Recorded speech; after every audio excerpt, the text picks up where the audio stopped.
Hello, we're back for another discussion. I hope everyone had a great Thanksgiving. Ours was full of family and puppies and way too much food. And a good time was had by all. I would like to address something that comes up a lot, and it came up a little bit over the course of Thanksgiving, especially as we were discussing and negotiating our plans. And it's the idea of safety. It's one of those words that we feel like everyone has the same understanding of what it is. We all say, that's not safe, or it's okay, this is safe. And it's a reductionist way to look at something that we don't have really a universal understanding of. I mean, first of all, the idea of safe versus unsafe reduces something to a binary that's really on a continuum. There are safe things that are more or less safe than other, unsafe things that are more or less safe than other things. Where do you draw the line? What are the units of measure for safe? We could say maybe on a scale of 1 to 10, 10 being absolute certainty of death and 1 no risk at all. But how do you judge?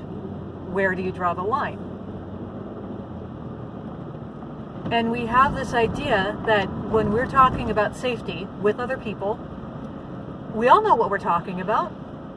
We all have the same values and experiences, and we're all going to come to the same conclusions about what is or is not safe. It's not true. When you give two people the same information about a major decision,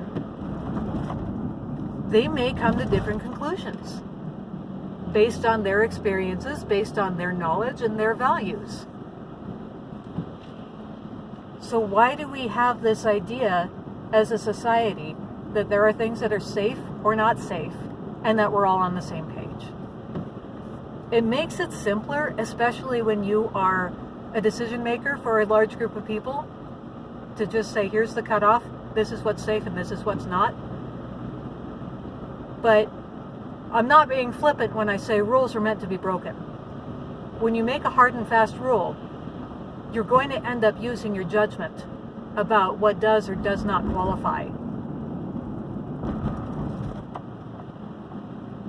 And when you don't do that, then it means that the rules have become more important than people. And people will be harmed by strict adherence to rules rather than being kept safe or unsafe. So, what do I mean by all of that? I think we're all familiar with the quote that's attributed to Benjamin Franklin, where he says, those who would trade essential liberty for a little temporary safety deserve neither. This quote is etched into the Capitol building in Harrisburg, Pennsylvania, which I find incredibly ironic and frustrating, given the way that Pennsylvania has handled COVID. It's as if we've forgotten our roots. But why would he say that? Why does he say that you don't deserve either? Is it being mean? Is it saying you're not part of the club? Is it saying you need to be braver? Well, no. What it's saying is, when you want to be safe and you don't feel safe and you want others to take the risk for you, someone somewhere has to take a risk so that you can get the resources you need to live. We see this come up so much in these discussions about lockdowns. Everyone stay home, stay safe. And the government should just give everyone a stipend to stay home. Do we eat money? Where does the food come from if everyone's staying home? You shift the risk from you to people who are producing the things that you want to buy. And I'm not going to get into the discussion about privilege here, but that comes up quite regularly when we have discussions about who is touting the stay home, stay safe. And they want other people to take the risk for them. Now, there are times when that needs to happen. People who are genuinely at a high risk of getting sick, we should be able to do everything that we can. They should be able to have their groceries delivered to them. That's fine. As long as they are in the minority, we can take care of people who fall into the minority, as long as it's not expected that everyone is going to be at the same level of risk, and that everyone values this elusive safety in the same way. What happens, though, when we pursue safety at the cost of everything else? Is it possible to reduce all risk? Is it possible to eliminate all risk?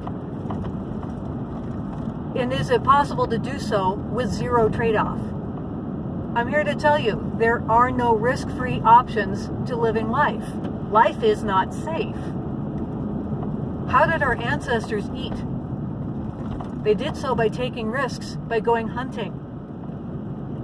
They took risks in planting something and hoping that it wasn't going to be destroyed by the elements or eaten by another animal. They built their homes, and they took the risk that the home was going to fall on them. Now, we've taken all kinds of risk mitigation efforts in modern life, trying to reduce the odds, and we certainly have. Our lifespan has increased, although the biggest way that was contributed is in reducing child mortality. I have several ancestors on record who lived well into their 80s. Once you survived childhood, you were just as likely to survive into old age. But the things that we did that actually increased lifespan were emergency medicine, for the most part. We could treat those severe burns. We could treat a severe break.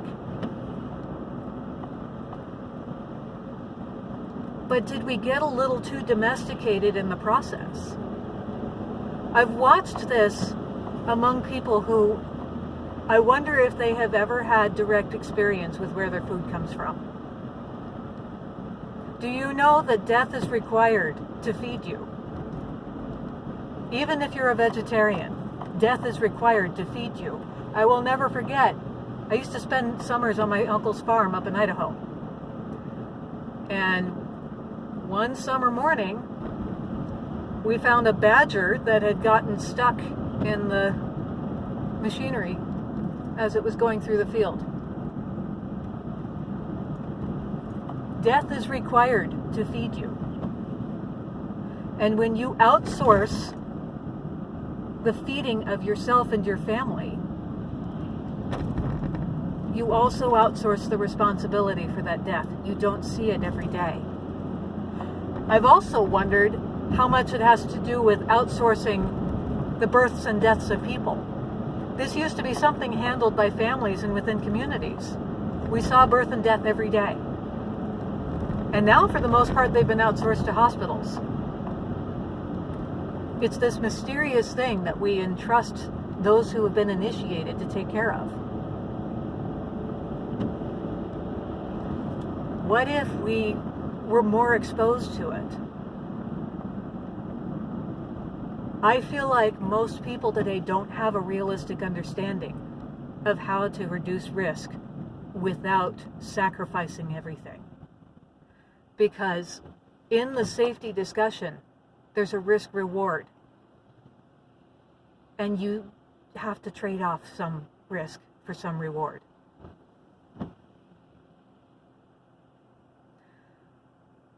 We're living in quite a power differential right now, where we have so many people saying, I don't feel safe. Everyone needs to do what I think is right in order for me to feel safe. And they do it under the guise of, we're protecting everyone. Are we, though? Is this really what is best for everyone? Did you ask the people most at risk if this is what they want? Did we ask our elders in nursing homes if this is what they want? Did they want to be shut off from their families and friends? I am grateful I don't, at the moment, have a family member in a long-term care facility. I do have a grandmother who is nearing age 100, still lives in the house that my grandfather built and still entertains several family members, she would not be in the category of people who say, shut down society to keep me safe. And she certainly wouldn't ask her that at the expense of her great-grandchildren. So why are we doing that? Who is being served by the ultimate pursuit of safety? We've gotten so safe obsessed that we can't see what we're trading off in the process.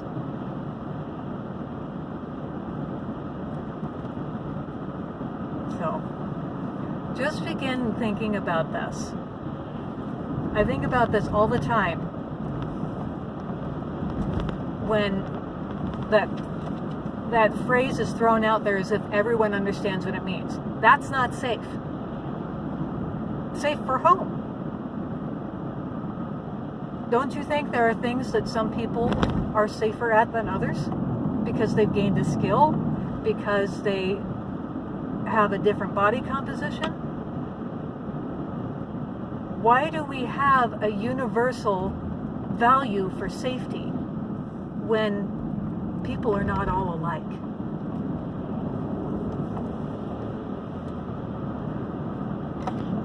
I am not confident that we're going to come to some conclusion that we can coexist with such widely varying ideas of what is or is not safe.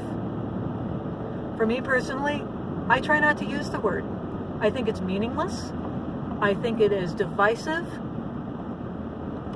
I think there are things that I would rather measure, such as, how likely am I to regret this? What am I trading off here?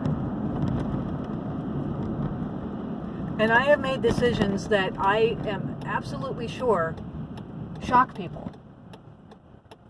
And they don't see why I would possibly have made that level of risky choice. But was it risky?